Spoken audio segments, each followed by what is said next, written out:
A'udzubillahi minasyaitonirrajim. Am hasibtum an tadkhulul jannah? Apakah kamu sangka kamu akan masuk surga?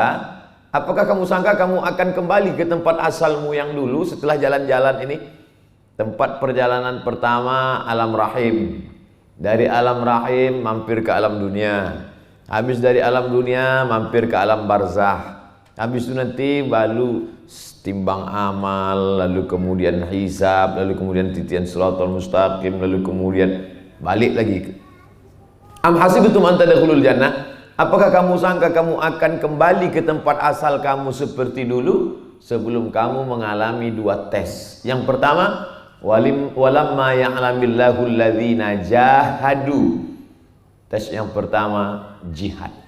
Oleh sebab itu orang-orang hebat itu berkata al-hayatu jihad. Hidup adalah jihad. Hanya saja kata jihad ini diselewengkan.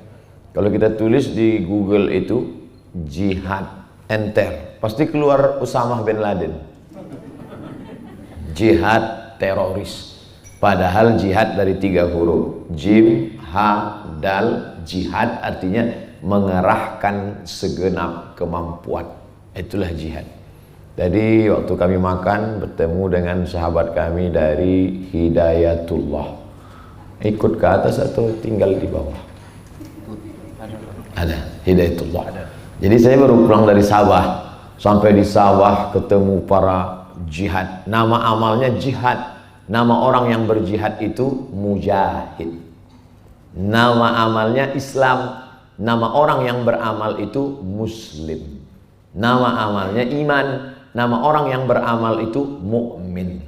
Nama amalnya kill. Nama orang yang beramal kill itu killer. Sampai di Sabah bangga karena ketemu mujahid.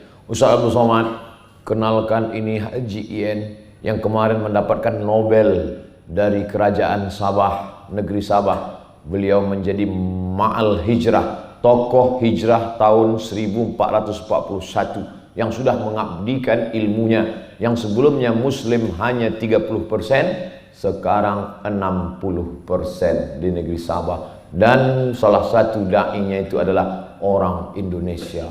Saya pun bangga, Masya Allah.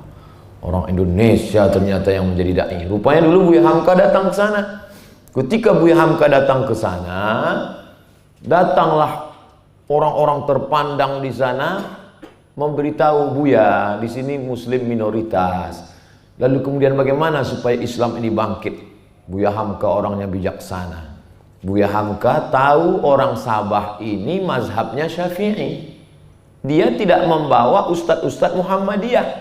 Karena nanti kalau dibawa ustadz Muhammadiyah ke tempat komunitas mazhab Syafi'i akan terjadi benturan, gesekan, clash. Buya Hamka datang ke Medan, ketemu dengan Syekh Bahrum Jamil, lalu kemudian mengirim da'i-da'i al-wasliyah yang secara ritual ibadahnya sama dengan orang Sabah. 20 da'i dikirim 1974, salah satunya masih hidup. Itulah yang dikenalkan dengan saya kemarin. Ini jihad dalam bidang pendidikan. Ustaz Somad, kami tahu Islam, mengenal Quran, salah satunya karena guru-guru kami ini. Masya Allah. Begitu turun dari acara, turun ke bawah, ketemu sama ustadz-ustadz dari Hidayatullah. Ustaz Somad, kata dia, ya kami dari Hidayatullah, alhamdulillah. Di sini Ustaz, 25.000 anak Indonesia tidak sekolah. Tadi di atas sudah bangga, sudah ciut lagi. Kok bisa nggak sekolah? Karena pekerja ilegal tidak mungkin bisa masuk sekolah. Satu sisi, 2 mata uang. Satu sisi kita berhasil luar biasa. Tapi di sisi lain, 40 tahun yang lalu da'i kita datang ke negeri orang, menjadi da'i, berjihad. Tapi justru sekarang anak-anak tidak bisa sekolah karena tidak punya berkas yang lengkap menjadi pekerja, anak-anak menjadi korban. Jadi gimana solusinya? Kami membawa mereka ke perbatasan, disekolahkan di Indonesia, atau kita membuat sekolah. Jadi ini jihad dalam bidang pendidikan. Tidak dengan membawa senjata, tidak bawa tombak, tidak anak panah. Real, nyata, true story, kisah nyata ada sekarang. Bisa disaksikan. Bagi yang tak percaya cerita saya ini, pergi besok ke Sabah, jumpai Haji Ian yang mendapat Nobel Ma'al Hijrah, dan jumpai pula dai-dai Hidayatullah yang bertolak belakang antara prestasi luar biasa mendidik bangsa orang lain, tapi satu sisi anak bangsa kita tak mendapatkan pendidikan. 25.000 orang. Ini jihad pendidikan. Saya bukan menuduh Bapak Ibu tak percaya saya husnuzon. Hanya saja kadang kita kalau udah terlalu banyak orang komentar negatif tentang kita, kita pun lama-lama ragu tentang kebenaran kita. Banyak orang bilang saya Ustadz hoax. Lama-lama saya bingung, dia yang hoax apa saya yang hoax. Nah, jadi kalau tak percaya silakan datang.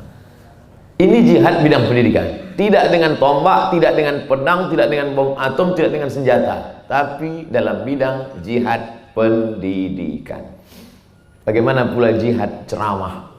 Maka kita lihat sampai di Papua. Dari Pekanbaru ke Jakarta, dari Jakarta ke Sorong. Dari Sorong kami menuju Fakfak. Jangan pakai bahasa Inggris.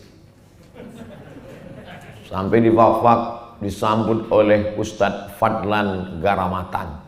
Lalu saya dibawa kepada kepala suku Patipi, salah satu suku Islam tertua. Sampai di sana diperlihatkan Quran dari kulit kayu. Sampulnya kulit rusa. Begitu saya tengok, Masya Allah, kok di kampung saya udah jadi kerupuk ini, saya pikir. Saya buka-buka Quran kulit kayu. Ini dari mana Raja? Kata Raja Patipi, ini dari Pasai. Pasai, Aceh, ujung Sumatera. Naik pesawat dari airport Sultan Iskandar Muda ke Sorong 8 jam. Itu sama dengan perjalanan dari Banda Aceh ke Jeddah. Bayangkan, ini jihad, jihad dakwah. Disitulah saya pikir nanti pulang saya mau ceramah bahwa perjalanan saya sudah jauh, padahal belum ada apa-apanya. Abdul Somad, engkau sampai ke Fakfak naik pesawat. Mereka dulu dari Pasai membawa Quran kulit kayu dengan sampul kulit rusa, dipukul ombak, dihempas gelombang, karangnya tajam. Berapa yang meninggal di tengah laut untuk membawa Islam sampai ke negeri Papua. Masya Allah, tabarakallah. Ini jihad. Satu jihad pendidikan, satu jihad bidang dakwah. Mereka tidak membawa tombak, mereka tidak membawa anak panah. Tidak ada orang Papua yang mereka bunuh. Mereka datang membawa kelembutan, la ilaha illallah Muhammad Rasulullah. Ini jihad. Tapi ada satu jihad lagi, yang jihad pendidikan dengan jihad dakwah tadi tidak akan mungkin tegak. Itulah dia jihad ekonomi. Nah, di situ dia baru masuk BNI Syariah. Jadi jangan sangka bahwa jihad ini kan di Afghanistan. Nah, ini jihad. Jadi kalau Bapak Ibu berpikir apa yang kami perjuangkan ini? Jihad. Tapi bukan jihad ceramah. Bapak Ibu tidak beri tausiah, tidak ceramah, tidak ada ceramah di masjid, tidak pernah khutbah. Tapi jihadnya luar biasa. Kenapa? Jihad ekonomi. Sekarang di antara yang tiga ini mau pilih mana? Mau pilih jihad pendidikan seperti Haji Ian dan saudara kita dari Hidayatullah di Sabah, atau mau jihad seperti Raja Patipi yang menerima Quran dari orang Pasai, atau mau jihad ekonomi? Saya yakin yang teringan jihadnya, ya jihad ekonomi ini. Ruangannya ber-AC, di depan laptop, tak ada dipukul ombak, dihempas gelombang, angin tak ada angin bertiup di sini. Artinya apa? Ini adalah jihad kita. Kalau lulus di bidang jihad ini, maka kata Allah, walamma ya'lamillahu alladhina jahadu. Maka hari ini ibu-ibu yang suaminya pegawai BNI Syariah sabar, karena suami ibu mujahid fisabilillah. Makanya nanti kalau lambat-lambat dia pulang, Tak perlu ibu marah sama dia, bilang, abang mau balik pagi pun tak apa-apa abang. Karena aku paham kau memang mujahid fisabilillah. Tapi kalau udah sampai agak 2 hari 3 hari, kau mati syahid pun tak apa-apa bang. Itulah beda istri pegawai Bank NI Syariah dengan BNI konvensional. Kalau BNI konvensional tuh ya tak ada pahala jihadnya. Tapi ini ceritanya antara kita aja. Saya takut nanti didengar mereka, nanti semua mau minta pindah kan. Tawat kita. Artinya apa? Ini jihad semua. Ada ustadz alim ulama yang bercerita, alladzina ya'kuluna riba, orang yang makan riba la yaqumuna illa kama yaqumul ladzi yatakhabbathu syaitanu minal mas. Nanti bangkit dari kubur, ketika dibangkitkan dari liang lahat, bangkitnya seperti orang kerasukan setan. Kata orang Jawa kesambet. Kata orang Melayu tersapu, diganggu hantu. Tak tahu hantu, begu ganjang. La ta'kulur riba ad'afan mudha'afah. Jangan kamu makan riba berlipat-lipat ganda, melemahkan orang.